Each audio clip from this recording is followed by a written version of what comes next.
Captain Jack Harlow stood on the bridge of the Dauntless, Earth's first deep space vessel built for diplomatic contact. The ship hummed with nervous energy as they approached the coordinates for the historic meeting with the Galactic Council. "Signal coming in, sir," said Lieutenant Ryan Frost, his fingers dancing across the communications panel. "Put it through," Harlow ordered, straightening his uniform. This moment would change human history forever. The screen flickered to life, revealing a blue-skinned alien with multiple eyes arranged in a circle. It spoke in perfect English.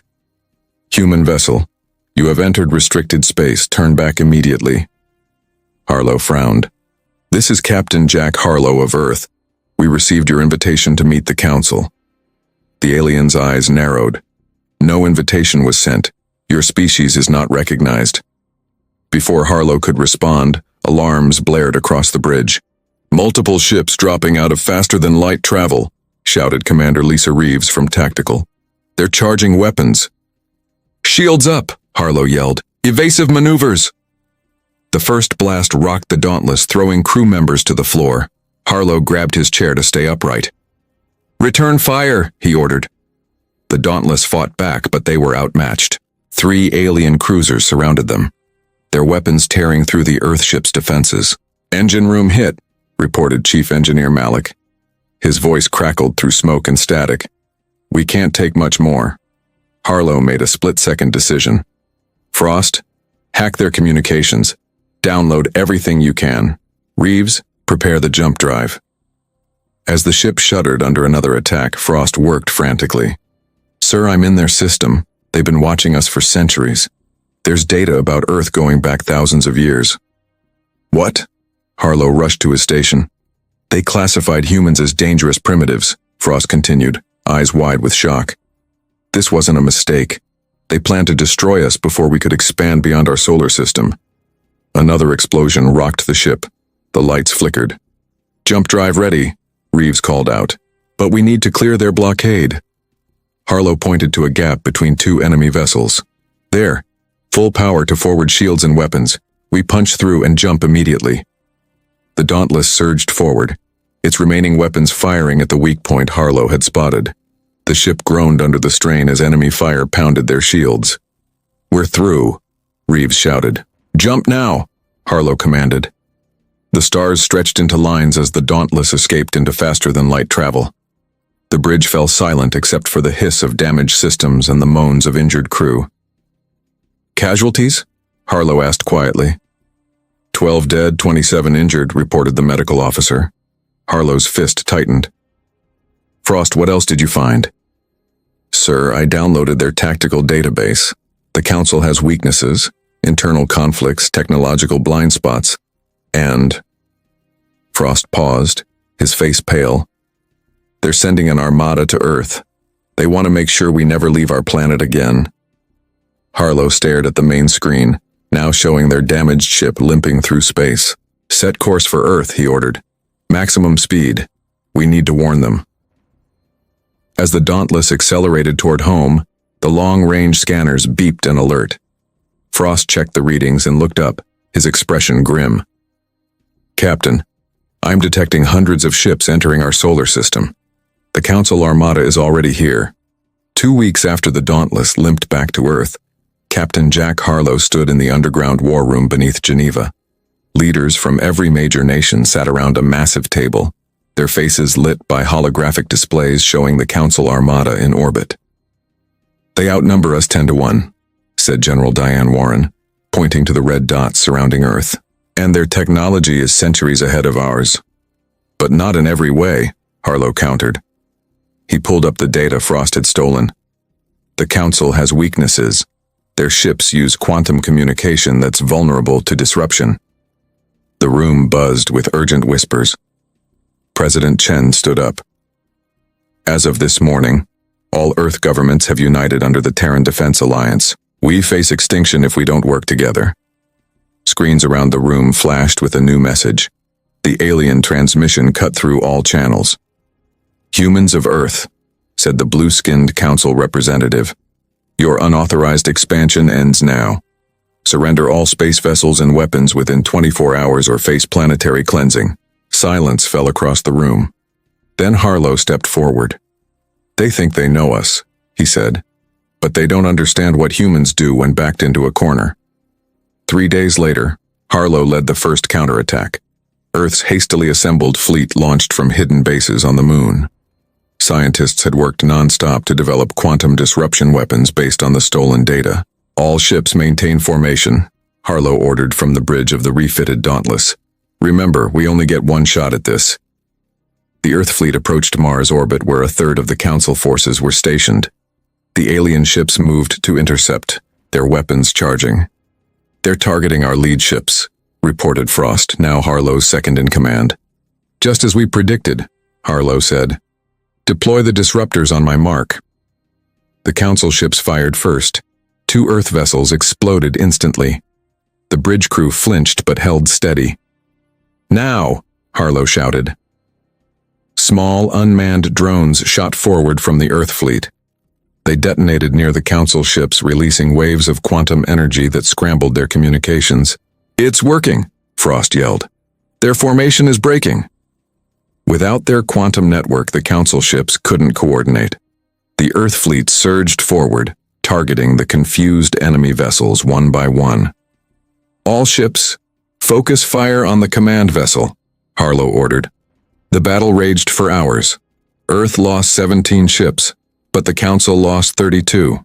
When the massive Council command ship finally exploded, the remaining alien vessels retreated.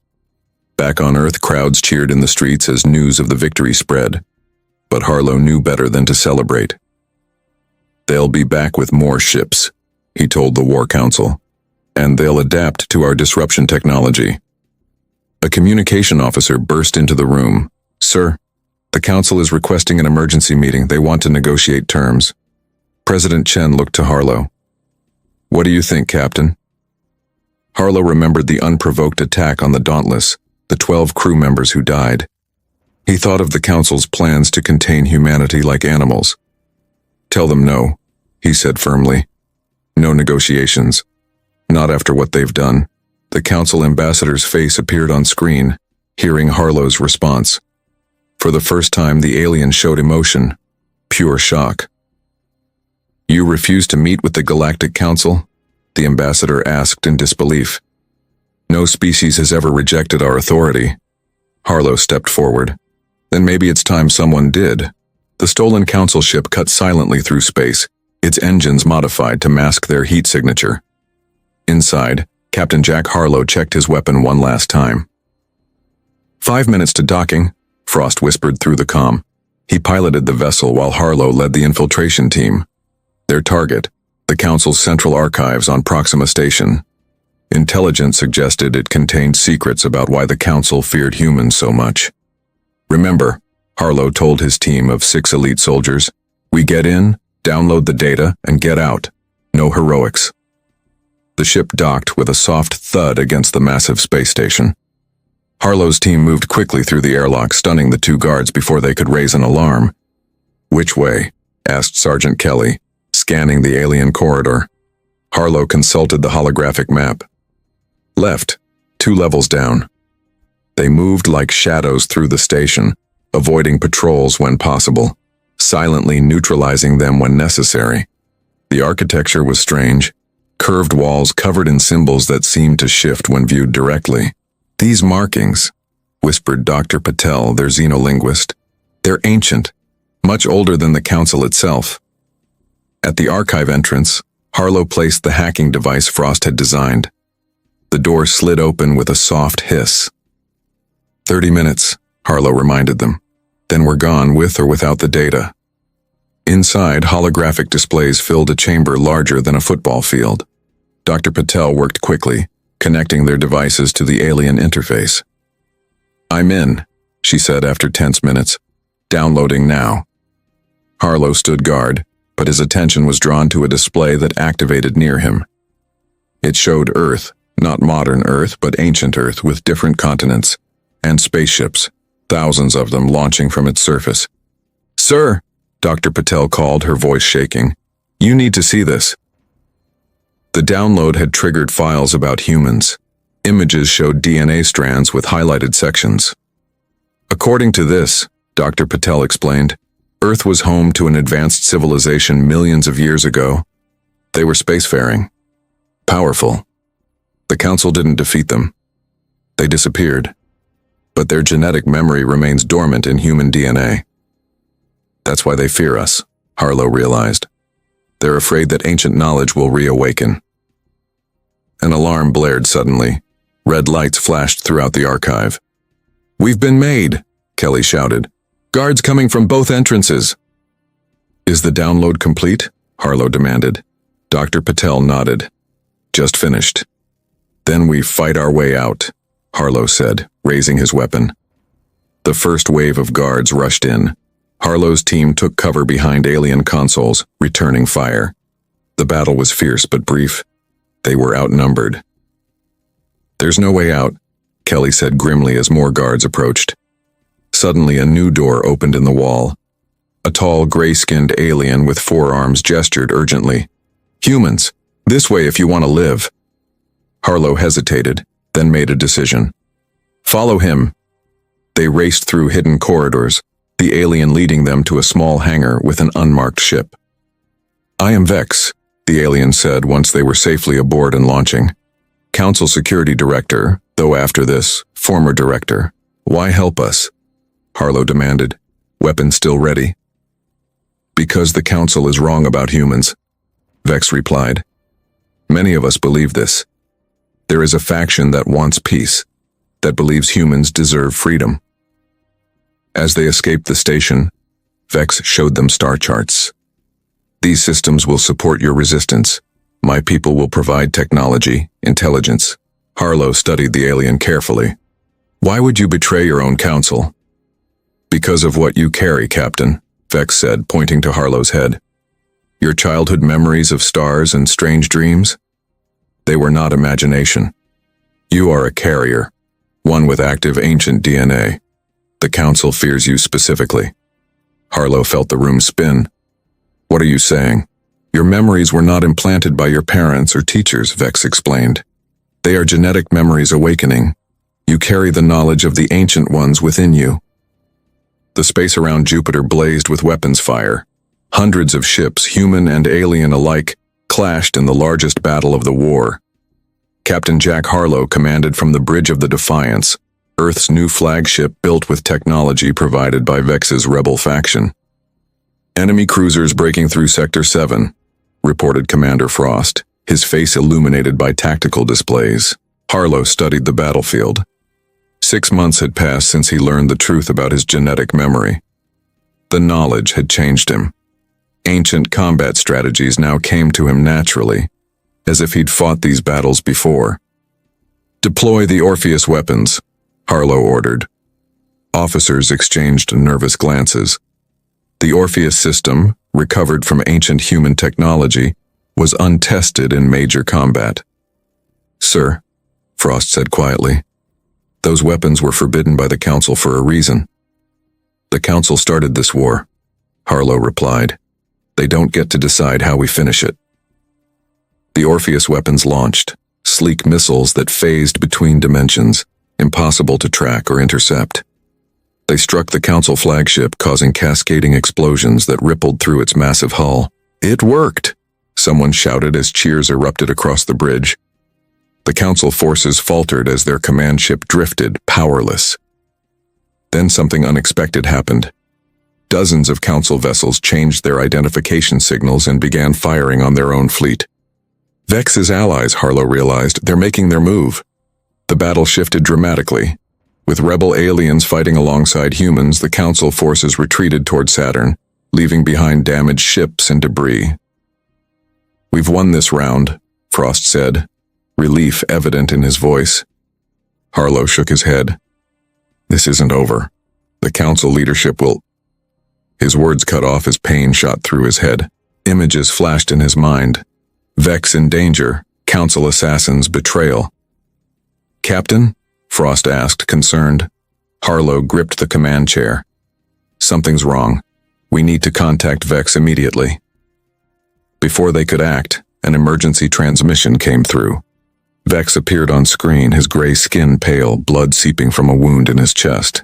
"Harlow," he gasped. The council leadership has ordered the execution of all peace advocates. They're purging their own people. Hold on, Harlow urged. We'll send help. No time, Vex said. You must know the truth. Humans weren't just any civilization. You were guardians created to protect the galaxy from something worse than the council. The transmission shook as explosions sounded in the background. What are you talking about? Harlow demanded. What's coming? They're here, Vex whispered, looking over his shoulder in terror. I've sent coordinates to your ship. Go there, learn the truth. Council soldiers appeared behind Vex. He turned to face them, giving Harlow one last message. You were engineered as weapons, Harlow. The last defense against the darkness between galaxies. Vex lunged forward, activating something on his wrist. The transmission ended in a blinding flash. He sacrificed himself, Frost said quietly. Harlow stood, his mind racing with fragments of ancient memories now surfacing faster than ever. Set course for these coordinates, he ordered, forwarding Vex's final message to navigation. As the Defiance changed course, long-range sensors detected something new, a signal from deep space, beyond the edge of the galaxy. It pulsed with a pattern that made the ship's AI systems glitch and reset. What is that? Frost asked, staring at the readings. Harlow felt cold recognition wash over him as ancient memories aligned with present danger. The reason the Council feared us, he answered. Something worse than anything we've faced is coming, and somehow I think we were created to stop it. The grand chamber of the rebuilt lunar base fell silent as the massive doors opened. The supreme leader of the Galactic Council entered, flanked by guards. His skin was deep purple, his eyes black and unreadable. This was the first time any human had seen the true ruler of the Council. Captain Jack Harlow stood tall, representing Earth. Behind him stood President Chen and General Warren. The genetic memories of the ancient civilization now flowed freely through Harlow's mind, giving him knowledge and power he was still learning to control. Captain Harlow, the Supreme Leader spoke in a voice that seemed to bypass ears and resonate directly in the mind. You have done what no species has managed in 10,000 years. You have forced the Council to the negotiating table. We didn't want this war, Harlow replied. You attacked us without provocation. The Supreme Leader's eyes narrowed. We attacked because of prophecy. The ancient texts speak of humans either saving or destroying the galaxy. We chose what seemed the safer option. Harlow stepped forward. And now we offer surrender, the Supreme Leader said. The words sent shock through the human delegation. Not yours, ours. Screens around the chamber activated, showing the signal from beyond the galaxy. It had grown stronger, resolving into thousands of objects moving toward the Milky Way. The Void Eaters, the Supreme Leader explained. They consume stars, planets, life itself. They come every 100,000 years. The ancient humans, your ancestors, were engineered to fight them. By whom? Harlow asked. By us, the Supreme Leader admitted. Before the Council existed, our ancestors created yours as weapons against the darkness. But your kind grew too powerful, too independent. You vanished after the last invasion, hiding your knowledge in your own DNA. Harlow felt the truth of these words resonate with his genetic memories. We offer a new arrangement, the Supreme Leader continued. Earth joins the Council as an equal member. In return, you help us face what comes. President Chen stepped forward. And if we refuse, then we all die together, the Supreme Leader said simply. Harlow closed his eyes, accessing memories older than human civilization. He saw the Void Eaters, vast living ships that fed on energy itself. He saw ancient humans fighting them with weapons that bent reality. We accept, Harlow said, with conditions. The Council will be reorganized. No species will rule over others. We stand as equals or not at all. The Supreme Leader bowed his head. Agreed. 3 days later, Harlow stood on the bridge of the Defiance, now joined by ships from every Council species. The combined fleet, the largest ever assembled, moved to intercept the Void Eaters at the edge of the solar system. First contact in 5 minutes, Frost reported. Harlow activated the ship-wide comm. All vessels, this is Captain Harlow. For too long, the galaxy has been divided. Today, we stand united against a common enemy. The first of the Void Eaters appeared, massive black shapes that seemed to absorb light rather than reflect it. Ancient weapons rebuilt from Harlow's genetic memories powered up across the fleet. "Fire on my command," Harlow ordered. As the battle began, Harlow felt something shift in the universe. This was humanity's true purpose. Not conquest, not isolation, but leadership in the face of extinction. The Void Eaters surged forward, their hunger ancient and cold. The Allied fleet met them with weapons of light and energy. In the chaos of battle, Harlow activated abilities dormant in his DNA for millennia, connecting the fleet in ways the Council had never imagined possible. "This is just the beginning," Harlow said, as the first Void Eater fell to their combined attack.